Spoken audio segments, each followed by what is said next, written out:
capturing viewers instantly. Sometimes, miracles don't wear white coats. Sometimes, they wear torn sneakers and carry nothing but a heart full of hope.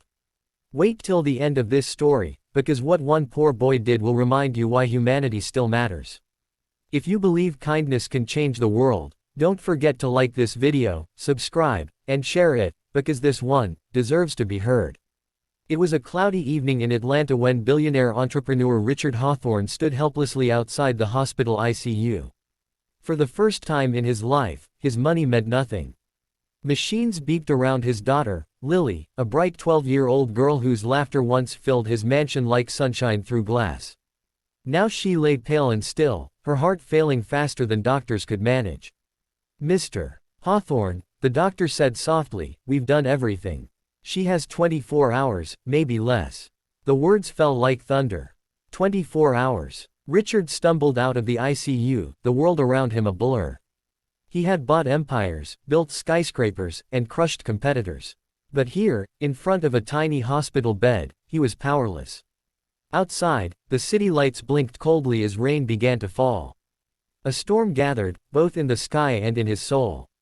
Meanwhile, across the street from that same hospital, Jamal, a 14-year-old black boy, sat on a park bench under a flickering streetlight. His sneakers were worn, his hands calloused from helping his mother clean offices every night. But Jamal was no ordinary kid. He was brilliant, obsessed with science, medicine, and how the human heart worked. Every night, he'd sit outside the hospital library window, reading medical books through the glass because he couldn't afford to go in. That evening, as thunder cracked and rain soaked through his thin hoodie, Jamal saw a man sitting on the curb, crying. It was Richard. Something inside Jamal made him walk over. "Sir, are you okay?" the boy asked gently. Richard looked up, shocked. Nobody had ever spoken to him like that in years, especially not a poor kid. "My daughter's dying," he whispered, voice breaking. "And all the money in the world can't save her." Jamal sat beside him silently. "Sometimes, it's not about money," he said. "It's about believing in something bigger." Richard stared at him, at his torn clothes, his pure eyes. "What would you know about that?" he snapped, anger covering his pain.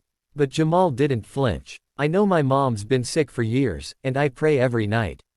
Not for money, but for time. Maybe your daughter just needs time too." The next morning, Lily's condition worsened. Machines screamed, nurses rushed, and Richard felt the world collapsing. He was told to say goodbye. That's when Jamal walked into the hospital lobby. He wasn't supposed to be there, no visitors were allowed. But somehow, he convinced the receptionist to let him see Lily. When he entered the ICU, everyone stared. The little black boy stood beside the pale girl, holding a small, crumpled flower he'd picked from outside, the last one standing in the rain. He placed it beside her bed and whispered, "Hey, my name's Jamal. You don't know me, but I think you're stronger than they say." He started humming softly, a tune his mother used to sing when she couldn't afford medicine. It wasn't magic, but it felt like it. The air shifted. The machines steadied. Lily's pulse, once fading, grew stronger. Doctors ran in, confused.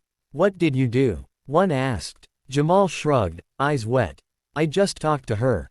Told her not to give up." Over the next hours, Lily's vitals continued to rise. Doctors called it a medical anomaly.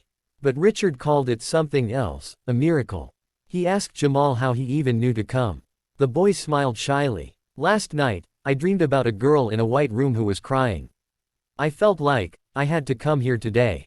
Richard couldn't explain it, but he believed it. Days later, Lily opened her eyes for the first time in a week. When Richard told her about Jamal, she smiled weakly and whispered, "Can I meet him?" Jamal came in, holding another tiny flower.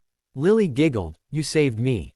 He shook his head. "No, you saved yourself. I just reminded you how strong you are." Weeks passed, and Lily grew healthier. Richard, forever changed, invited Jamal and his mother to his mansion.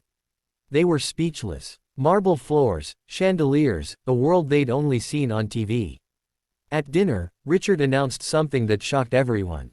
"From today," he said, "Jamal's education, his mother's treatment, their future, I'll take care of it all. Because this boy reminded me what no doctor or fortune could, humanity." Tears filled Jamal's mother's eyes. She whispered, "Thank you, sir." But Richard shook his head. "No. Thank him. He saved my daughter's life, and maybe, my soul." Years later, Lily grew up to become a doctor, specializing in pediatric heart research. And her foundation? It was named, the Jamal Foundation for Hope. Every patient she touched, every heart she healed, carried that story, of one poor boy with nothing to give but faith. Emotional closing with viewer connection. So, the next time you think your kindness doesn't matter, remember Jamal.